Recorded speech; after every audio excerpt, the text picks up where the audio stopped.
Hey guys, my name's Geeksay, and today I want to show you gundamflame's new Zoolock deck for Witchwood. It's been doing wonders for me. The one thing I do want to point out is it is still early, but guess what? This deck is crushing from rank 5 to 3. I want to show you guys my matchup chart. I want to tell you guys where I'm kind of having some issues and how to play this deck. I think the most important thing are the starting first 4 turns. So we're going to look at some of the examples I got during the day, and I want to talk definitely about the deck right now. So we do have a 69% win rate with this deck, very solid. This deck has been very good against paladin, which I'm 5-2 against, and a lot of paladin are coming out, a lot of aggro paladin, a lot of odd and even paladin. Actually, it's not one or the other, it's actually just aggro, odd and even. But we're doing very well against them at 5-2. A lot of Zoolock also, or not, sorry, Zoolock, a lot of Q-Block, which is normal because that's just probably going to be the best deck. And that's 4-2 right now. Also, the Hunter, which is Face Hunter, it's very prevalent also. I'm 50% against that. And that Shaman deck that everyone's having problems with, I am 100% with going 5-0 against it. So the new cards that are in this deck from the Witchwood set, I'd like to talk a little about. The first one is a 1-drop called Witchwood Imp. It's right here. What I thought about Witchwood Imp was it wasn't going to very much fit in Zoolock. I don't know why, but I just didn't think it was going to have a place for. But I have to tell you, this is one of the best new additions to Zoolock right now. It is crazy how good this card is, and I'm going to show you why in some examples of the first, again, 2 to 3 turns with this card. It's just good to get your health up on some of your lower minions. It's good, especially with veteran. So you make this a 2-1, you trade it on turn 2 into something, and then now your veteran's a 2-3. So it still is a solid body at turn 2. You play that with something else. It's great. I'll show you guys examples of that. Of course, we do have the Prince package in this. It's just too strong, guys, and I'm telling you, it works so well. The other new card that is working wonders, guys, and I knew it was going to, it's a New Age Imp Gang boss, if you guys remember that. This Dustbat is, so whenever you take damage this turn, this also summons 1/1s with it, 2 of them. So with Imp Gang boss, whenever that was damaged, it summoned 1/1s. So most of the time with Imp Gang boss, you get 1 or 2. With this, you're getting a guaranteed 2. And you're pretty much playing it whenever you get damaged. Playing this with your Kobold Librarian on turn 4 is something that I do very regularly, and it is very good because the AoE spells aren't always there, especially when you're playing Paladin, and getting 4 bodies out on turn 4 against a Paladin who might be 1-up on you or something, it's very devastating. It's very good. It's almost like a call to arms. That's how I see it. You know, it's a solid mini call to arms. I really like that. The other new addition, only one, is a Nightmare. It's a 3/4 for 3, and it's just a solid drop, guys. It's just like Spider Tank, if you guys remember Spider Tank. It's a solid 3-drop, and I'm really liking it. And then the final new card for Zoolock is Mad Hatter. I'm loving this card, you guys. I didn't think this was going to fit because it splits its hats everywhere, right? That's something to think about, you guys, is its hats aren't only on your side, they're spread apart. But guess what? Most of the time I'm playing this when the board is only on my side, and it is devastating. When you get to buff something +3/+3, even if it's down to a 2-1 or a 3-1, it's phenomenal. I'm loving this card, guys. It's very good, and it's actually the first card I'm thinking of maybe getting golden. We'll see. So here's a game against Paladin, you guys. It is a solid opening hand. There's nothing I'd really change.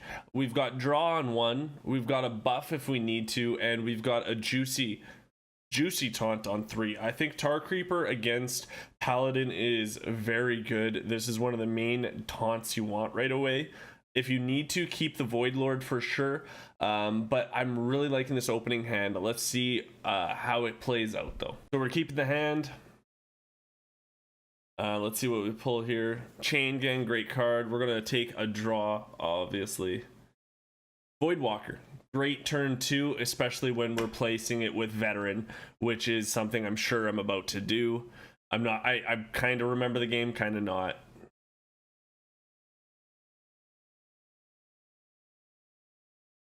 Okay, Argent Squire. I don't think I'm even going to pop it. I think we're just going to straight ahead play Voidwalker into, yeah, into Veteran and smash face.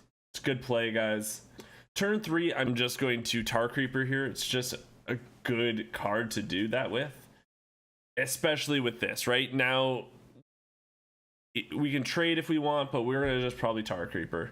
Great card. We've got another taunt on our way with Chain Gang, so even if he can clear this out, he has to smash everything into it, and that's a great trade for us. Smash everything into it, plus we got some more taunts on our way. Oh, I'm drinking water. We don't even care about that Lost in the Jungle. Just keep it going.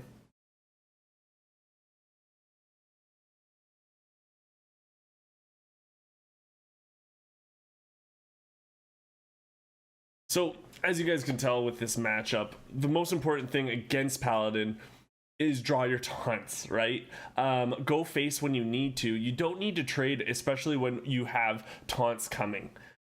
Most of the time in the first early rounds, they don't have a lot of AoE. So what we're going to rely on is them having to trade and us going face, or with our Tar Creepers or Void Lords and our Saturday Chain Gangs.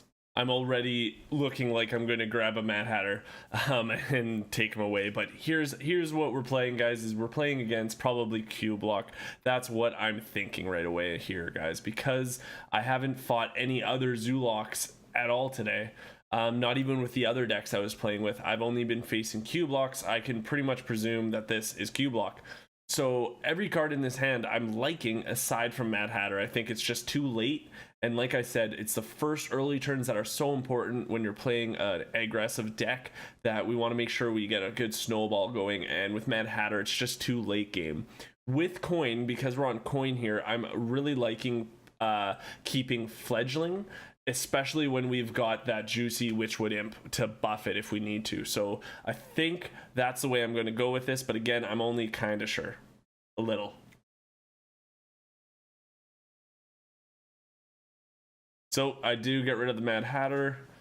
We pull a Leroy, which is, you know, a win condition, but sometimes because we have so many taunts in here, it's actually an okay card to just get behind taunts now too.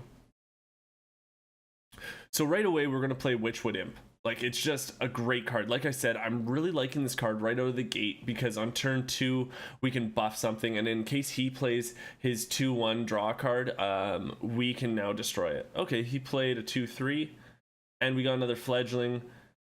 So I'm doing this, guys, because now I can smash into it, and we can buff our Fledgling into a 3-5, which makes him do absolutely nothing, because he can't do Hellfire until next turn. On his turn 4, he can't Defile, so we know that's going to stick for at least one turn. And I'm okay with that, because that card has so much value into it. So we put him into this weird position now where we're going to have to see what he wants to do to react to this card. And most of the time, Q-Block doesn't have much reaction, especially with losing Mistress of Mixtures, you guys. And he didn't play his other 2-1 at the beginning, so it's kind of telling me he doesn't have much early game here.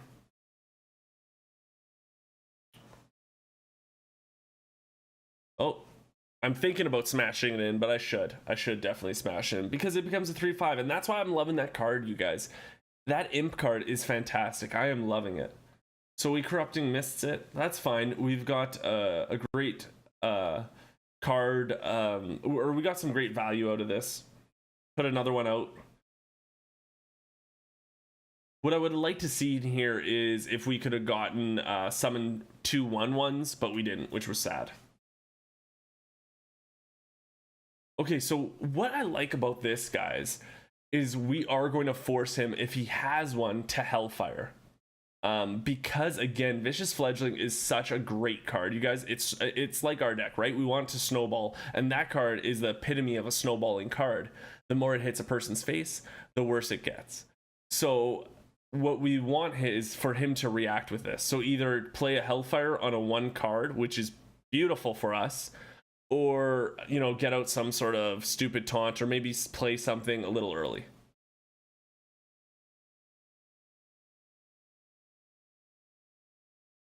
Ooh, he just taps. That is good for us. That is good. And pull Princey. So guys, that's where my head's at when I'm playing aggro decks, right? We want to force him to either play certain cards and not be able to hold on to him because there's such a threat on the board, or we put him into a weird play now with these buffs and maybe just shielding it with its own going face. I won this game for sure. We snowballed so fast, and later on I did get a Spellbreaker to go through one of his Void Daddies. It was a great play. I'm happy. Let's check out one more. Okay, we see Jeff doing whatever he's doing over there, talking. Here's our opening hand against another aggressive deck, guys. We've got a 3, a 4, a 3. We're going to get rid of all that because it's just not fast enough. When you want to keep pace with this aggro hunter and outpace him, and these aren't the cards to do that. This is the worst starting hand. And already, it's almost like you can tell you're going to lose, especially with this hunter. Even if it isn't odd or even hunter, they're generally very aggressive, which in turn we need to be more aggressive. And for us to tap and not have anything on the first 2 turns, it's kind of devastating. That's not what you want. So when you're playing cards or an aggressive deck or a control kind of matchup, you still want to start snowballing stuff really fast. He didn't play anything but a secret on turn 2, but again, it's too late. We couldn't build something on that. So again, we lost this match on turn 7, guys. It was just devastating.